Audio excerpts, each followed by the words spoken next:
টিংখাঙৰ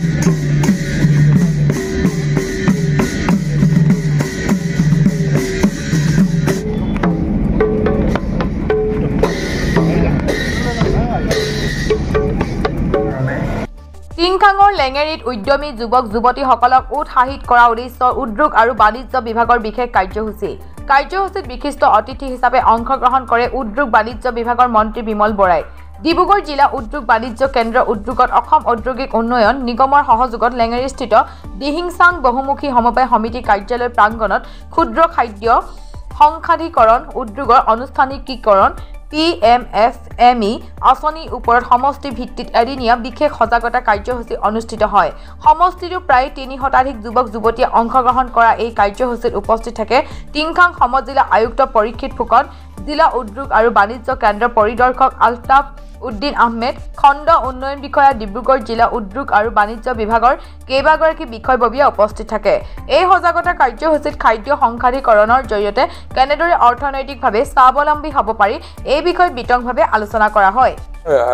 উদ্যোগ আৰু বাণিজ্য বিভাগে PMFME প্ৰধানমন্ত্ৰী খাদ্য সংসাধীকৰণ উদ্যোগীকৰণৰ এটা অনুষ্ঠান ইয়াতে আজি আয়োজন কৰা হৈছে।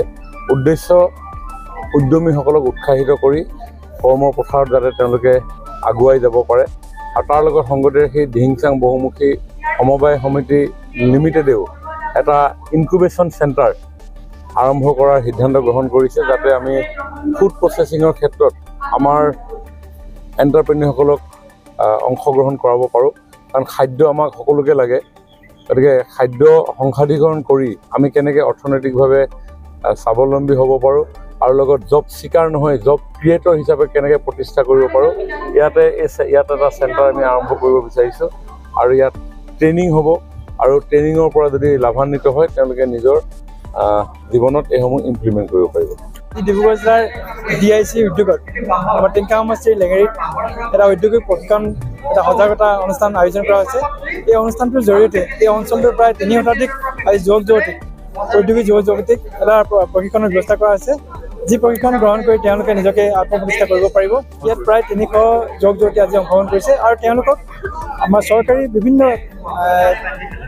আঁচনি আছে, যি আঁচনিৰ জৰিয়তে তেওঁলোকক আত্মসংস্থাপনৰ কাৰণে এটা সুবিধা প্ৰদান কৰা হ'ব আৰু তেওঁলোকে যদি ইচ্ছা প্ৰকাশ কৰে তেতিয়া তাৰোপৰি দিহিংচাঙৰ উদ্যোগত যিটো প্ৰশিক্ষণ কেন্দ্ৰ এতিয়া আৰম্ভ কৰা হ'ব, তাত ট্ৰেইনিং লৈ প্ৰশিক্ষণ লৈ তেওঁলোকৰ নিজকে প্ৰতিষ্ঠা কৰা এটা পথ তেওঁলোকে অৰ্জন কৰিব পাৰিব।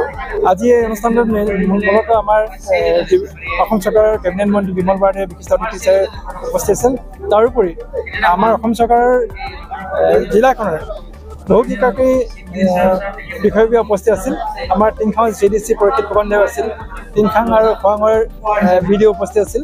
তাৰোপৰি ডিব্ৰুগড় জিলাৰ ভেটেনেৰী পশু চিকিৎসা বিষয়া আছিল, তেখেতসকলৰ উপস্থিত আজি গুৰুত্বপূৰ্ণ যিটো আলোচনা অনুষ্ঠিত হৈছে। এই আলোচনাৰ মাজেদি আমি আশা ৰাখিছোঁ যে টিংখাঙত এক নতুন এটা জাগৰণ সৃষ্টি হ'ব, ঔদ্যোগিক ক্ষেত্ৰখনত আমাৰ নতুন প্ৰজন্ম আগবাঢ়ি যাব পাৰিব আৰু ইয়াৰ মাজেদি আমাৰ আৰ্থসামাজিক যিটো বিকাশ হ'ব আৰু এই বিকাশ হোৱাৰ লগে লগে আমাৰ সমাজখন সবল শক্তিশালী হ'ব আৰু সমাজত এক সুখ শান্তি বিৰাজ কৰিব বুলি আশা ৰাখিছোঁ।